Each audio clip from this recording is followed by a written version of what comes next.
Okay, so let me take you back in time to this particular moment. That's me sitting in a wardrobe full of clothes that had been lying in my tiny space for almost a decade. Probably in a wardrobe of 100 clothes, only 30 would have been worn enough to be cut up into smaller pieces and be used as a cleaning cloth. I saw that as a problem, a big one. While I was pondering on that problem, I was also running a khadi clothing line where I was educating my customer about cost per wear, about ethical fashion choices, and to consider waste as a resource. As I was championing for the current buzzword and concept of sustainability, I came across a bigger problem, which was a moral conflict. You see, when I started the Khadi cult in 2016, it was an extension of who I was, over the top, quirky, trendy, and then came 2020. I saw myself transitioning to a more need based lifestyle, and I saw that I was embodying the values of mindful consumption with more conviction in my personal life. And that transition led to that moral conflict, which was how is producing more clothes a solution to an already overloaded problem globally? So, what did I do? I packed my bags, I moved cities, and I stopped making clothes after being in business for 6.5 years. Of course, every second individual in my life thought that I was a buffoon to have shut shop after being on this amazing journey of an entrepreneur with my fashion line. You see, businesses do not run with your heavy loaded morals and ethics and your conflicts, and jazz is what they said. The linear fashion industry thrives on cheap labor, exploitation, and barely any transparency. I was probably not the right fit.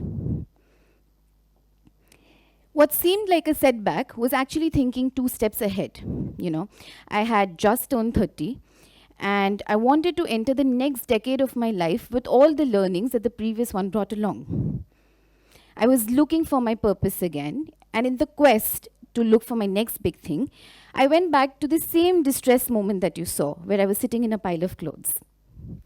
That day, I took to Instagram and I spoke very passionately about how so many clothes in my wardrobe did not feel like me anymore, and why you, as a consumer, should probably take the decision of buying something pre loved. That day, I sold 80% of my wardrobe via that Instagram sale. In the 1800s, we lived in a world where clothes were made by hand. It was a slow making process. We took care of our clothes and we produced less.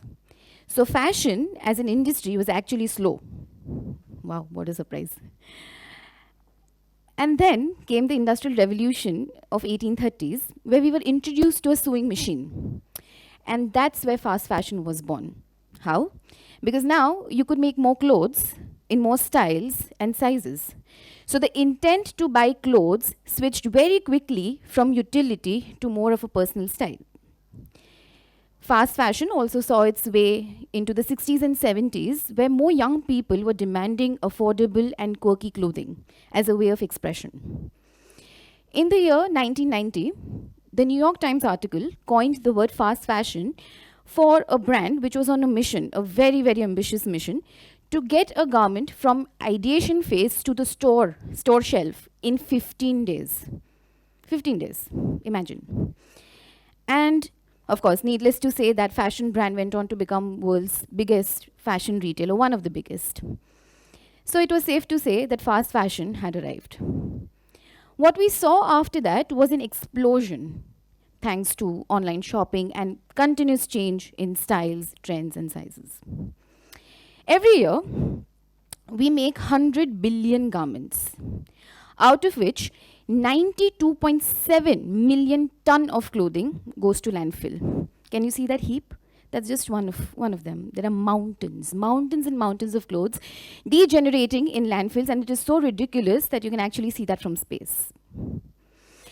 What really appalled me, I still cannot really figure out the emotion, but let's say what really appalled me was that our current system, our current economy, has enough clothes to clothe every single person on this planet for next 6 generations.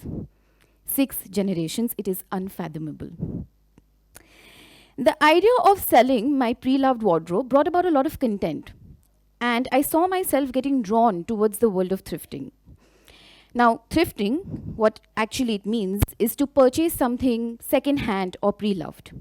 And it might seem like a very Western concept, but actually India as a country has a very long-lasting relationship with, you can say, bazaars, hearts, and street shopping, where you can see the presence of second-hand clothing there, right? An Indian household as well is an ally of sustainable living. And if you happen to be a kid from one, you would remember that oversized blazer that was handed down to you after your sibling was done wearing it. As a society, we have been conditioned, or I would say we've been put into that notion that all our old clothes should be handed down to a house help, right? And in that process, the idea of uttarans or hand-me-downs bore a lot of burden of classism. In the recent years, of course, there has been slight change in the way we perceive it thanks to the pandemic, where we saw a drastic change in lifestyle choices. Don't get me wrong, the consumer is still very aspirational, right? But they just want something which is pocket-friendly. So imagine you need a branded jeans, it does not break your bank account, and you still want to look stylish. And that's where thrift stores bridged the gap. While it was not breaking bank, you were also extending the life of the garment by choosing not to buy something new, which otherwise would have been part of this amazing 92.7 million ton of clothing waste. You see, to make 1 kilogram of clothing, 1 kg of clothing, you require a land area that can feed one person for 3 weeks, 10,000 liters of water and half a kilogram of fertilizer. So when you're choosing not to buy something new, you are actually reducing the burden to use more resources to generate something new. And of course, you're lifting a little bit of burden from this already overburdened planet. As I sat in my balcony in October 2023, which was just like 3-4 months ago, I was talking to my housemate, Sonam, and she mentioned that she had too many clothes in her wardrobe that didn't fit. And eureka, I found my next big thing. I found my purpose again. In that very moment, I knew that I had to revive my thrift initiative, Just Post Stuff. But this time, it had to be a platform for other people to declutter, sell their old clothes, and as an incentive, earn money out of it. We had 3 sellers in November 2023. We are at 4th Feb 2024. We have 40 sellers on board. I'm not trying to flex here. What I'm trying to do is, I'm trying to show you the extent of excess that all of us have. The most common statement that I hear is, I have too many clothes and I do not know what to do of it. Imagine not knowing what to do of something that you possess. While I understood that problem, I spent the entire year of 2023 thrifting, swapping clothes, and renting. Now you see, I am a very enthusiastic Gujarati woman and I love my garbas. I love going out, dressing up for a Navratri night. But someone who understands that she goes through a lot of weight fluctuations, has a constraint when it comes to space and budget, and also has an understanding that that piece of garment is not going to, show its face up until next Navratri, I found it to be most logical to rent clothes. Now, while I was going through that process, I came across this beautiful Instagram reel where these gorgeous women were being asked what was their spending on the new outfits that they were buying for their Navratri for 10 days. Now, I'm not making this up, that reel is out there. One said 40,000 rupees for 10 days. One said 2 lakhs. And being the Gujarati that I am, I went back, I calculated mine. I had bought only one new piece of garment, which I knew I would be wearing for the next weddings that were lined up. And the rest I rented. My calculation was 3,600 rupees. The 2,000 was spent, out of the 3,600, 2,000 was spent in buying something new. So I found a lot of love with renting, because every evening I would go with my friends. I would sit in that tiny space and we would laugh. on that couch thinking about everything under the sun, and it became a bonding exercise because we had very limited pieces in front of us. We were not spoiled for choice. What we had, we made do with it, and somehow it helped us with our styling game also. Now, if you're new to the concept of thrifting, you would, of course, wonder how do thrift stores build their inventory? Where are they getting those clothes from? So, primarily, thrift stores depend a lot on donations.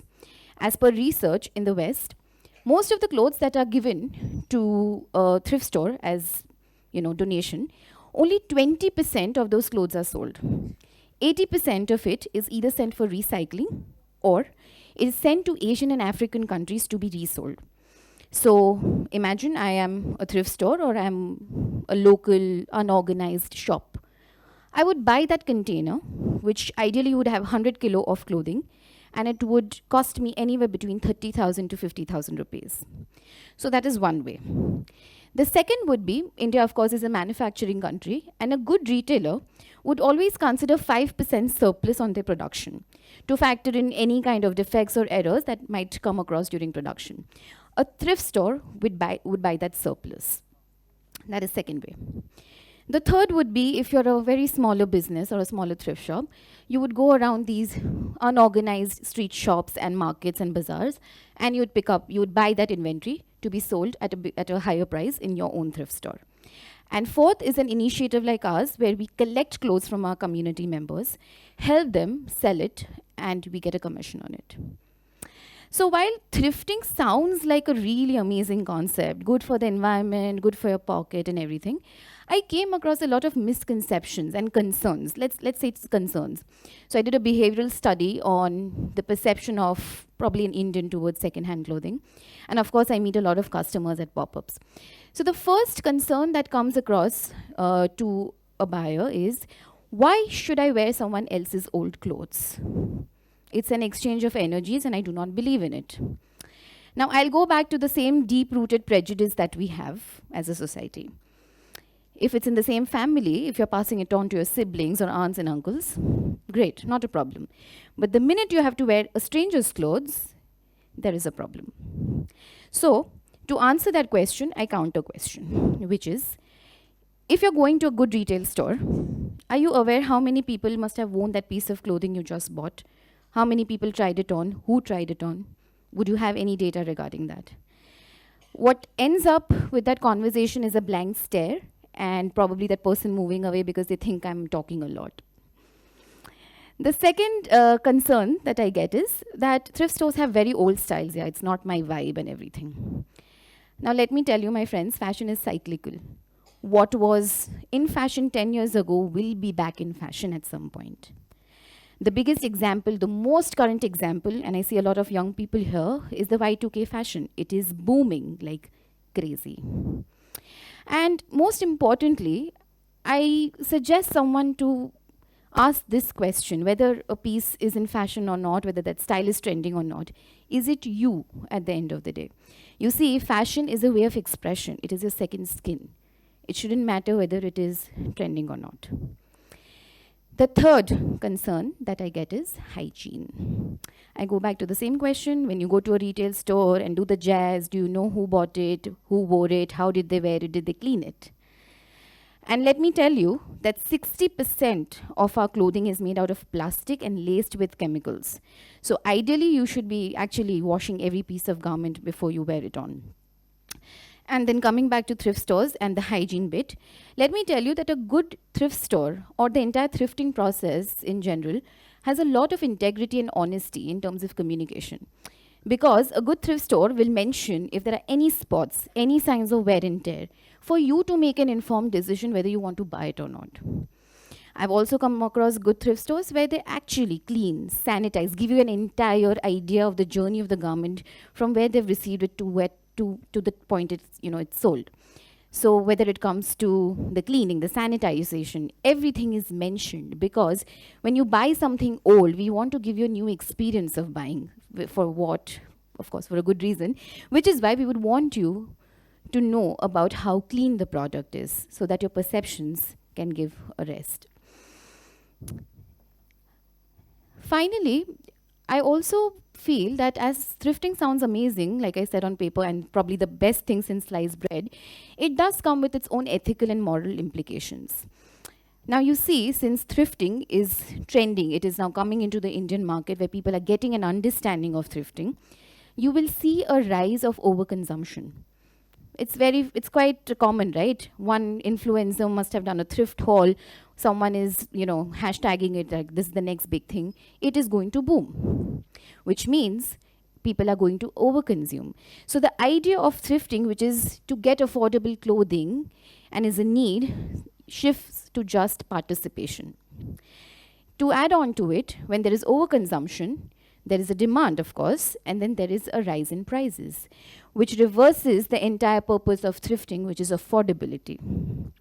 The third thing that I can think of is gentrification of thrifting.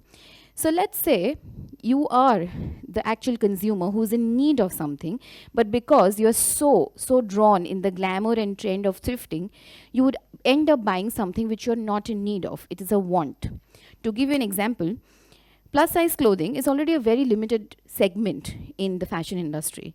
So when a plus size consumer would go to a thrift store, they would see themselves scraping at the bottom of the barrel because oversized clothing is in trend. So the person who was actually not in need of that garment ended up getting it, and the one who needed did not.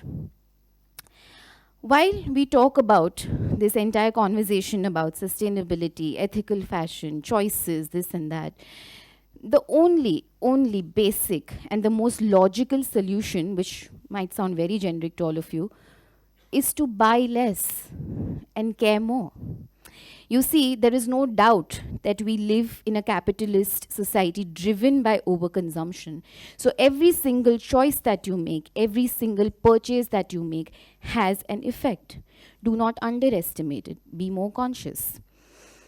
I'm going to leave you with one quote by Mahatma Gandhi, where he says, "The earth has enough resources to meet the needs of all, but not enough to meet the greed of one single person."